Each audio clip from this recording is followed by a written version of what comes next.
Hey, it's Daniel here, and I just thought I would take a quick video while I'm out on a walk. I'm actually looking for the local ice rink. And one of my past videos actually did really well, and that was the one talking about my shared house experience back in 2017. And I mentioned in that video that the job that I also got was pretty grim.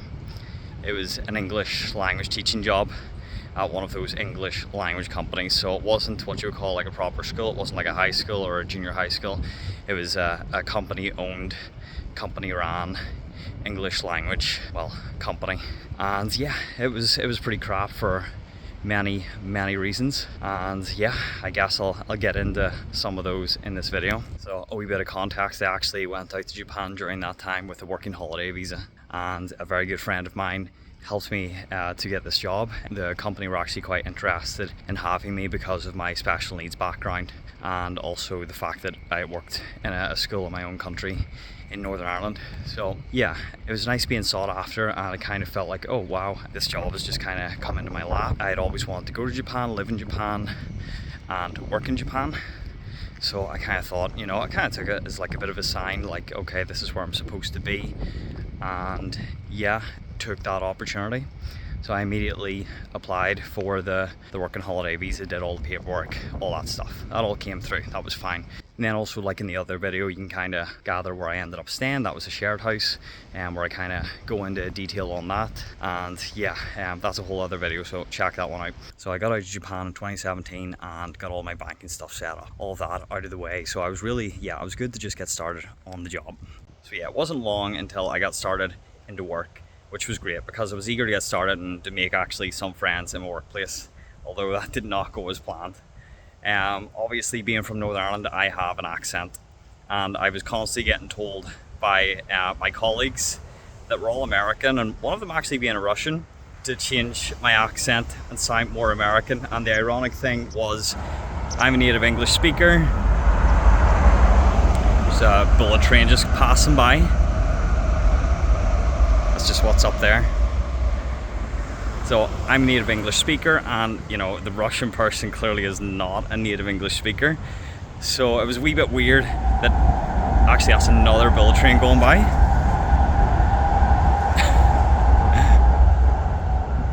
So the Russian person, obviously not a native English speaker, but I was the one being told to change my accent. My accent really isn't that thick and that broad, although maybe some of you watching might disagree, and I've no issue with American people. That's perfectly fine. Although I do feel that the people that were working in that place at that time were maybe a wee bit territorial.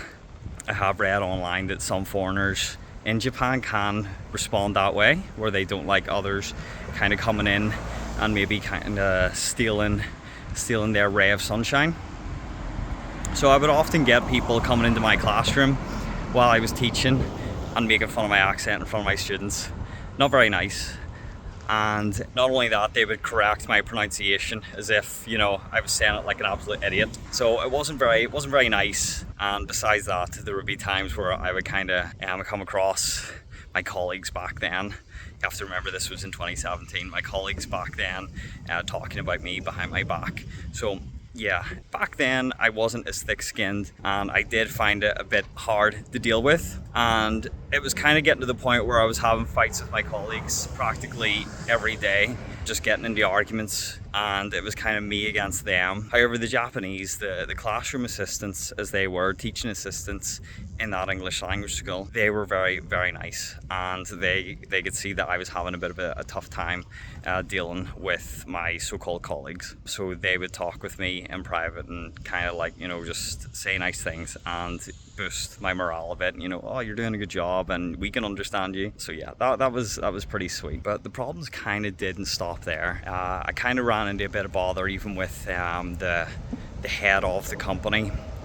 He seemed to think that there was an issue with my address and things like that, and he kind of gave me like a bit of a verbal beatdown in front of everyone in the office. Really tore shreds off me, and it was the first time someone had ever spoken to me like that with such just disrespect and kind of like a wee bit of like disdain as well, like disgust of, oh, your address doesn't appear to be accurate, we're not too sure about this, and all that. So he kind of sent me to go to the city office and get my address checked out. So I went there, got it checked out, and everything was double checked and on my residence card, and yeah, there was nothing wrong with my address. It was all fine. So yeah, did it during my lunch break, went back that day. Yeah, I was all like, yeah, everything's fine with my address. There was nothing wrong with it. And they all double checked it and all that. No sort of apology, nothing, didn't mistake himself.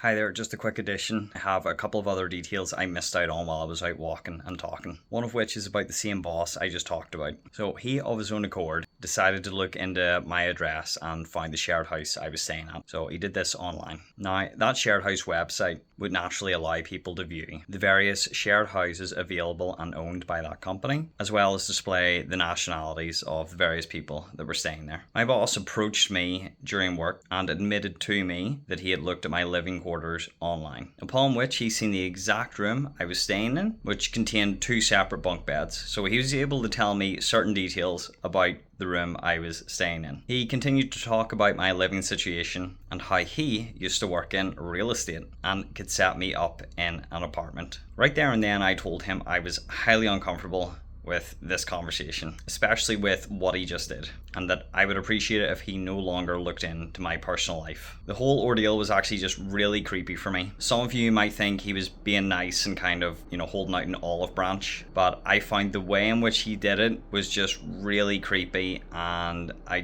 did not appreciate that at all. I found he was crossing a boundary. One last detail I remember was talking with HR.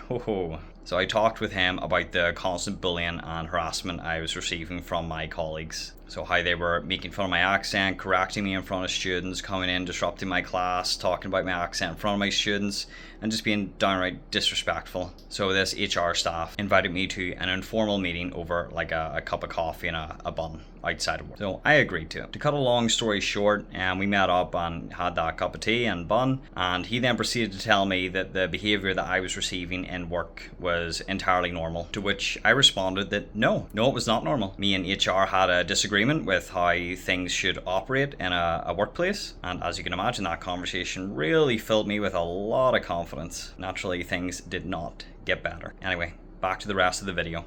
So yeah, the company it was just pretty rotten, so it was. And even the person that was making up the curriculum was actually, he had never worked in a school before at all.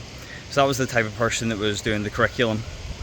Zero experience, zero knowledge of working in a school, never stepped in a school in his life. Back then I was just my prior experience was a teaching assistant in a special needs school. So I probably had more experience than him. And they were charging the parents an absolute fortune to send their kids to this school. Another bullet train, wow. So yeah, they were charging their kids, charging the parents an absolute fortune to be really taught crap English. The curriculum was a bit of a joke and honestly a bit of a mess.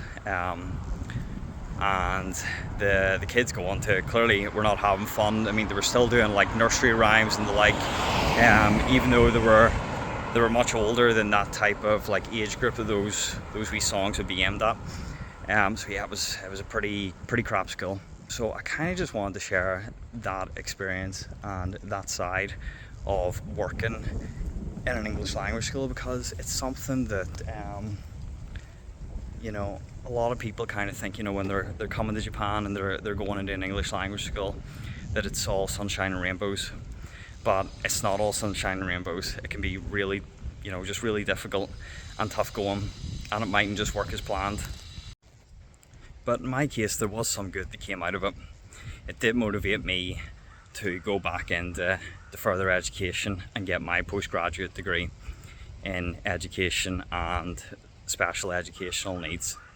So it did motivate me that way. And obviously then during that time, that was actually when I met my now wife. So things, do have a way of working out.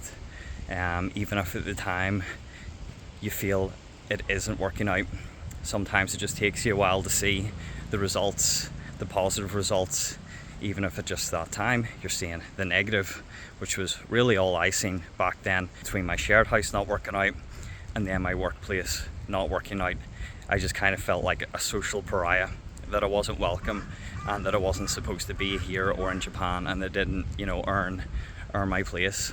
So yeah, fast forward to what is now, 2025, which still feels really weird to say. Things are a lot different, and I will be posting a video soon on my current job and just how things are going. I've done 3 tours so far, and yeah, it's going quite well. There is a bit of a learning curve, but it's a lot more enjoyable than teaching English language. But I want to do a proper video just to kind of discuss it and talk about what it's like to be a tour guide in Japan.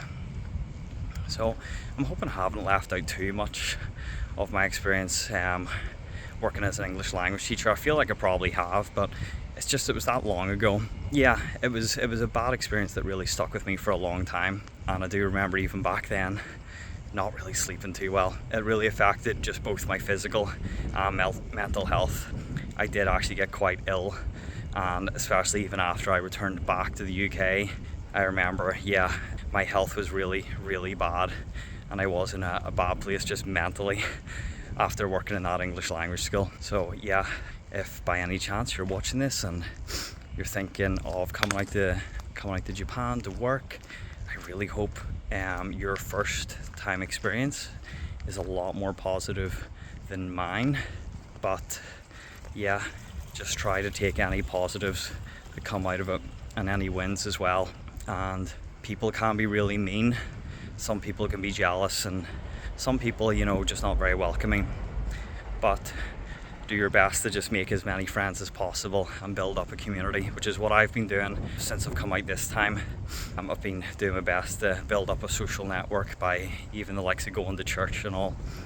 So yeah, do your best to build that up, so that way you don't feel alone, and that way all the negative voices don't overwhelm the positive ones. So yeah, I guess I'll sign off here. Thanks for watching. Please leave a like and subscribe if you like these types of videos where I'm walking about outside recording.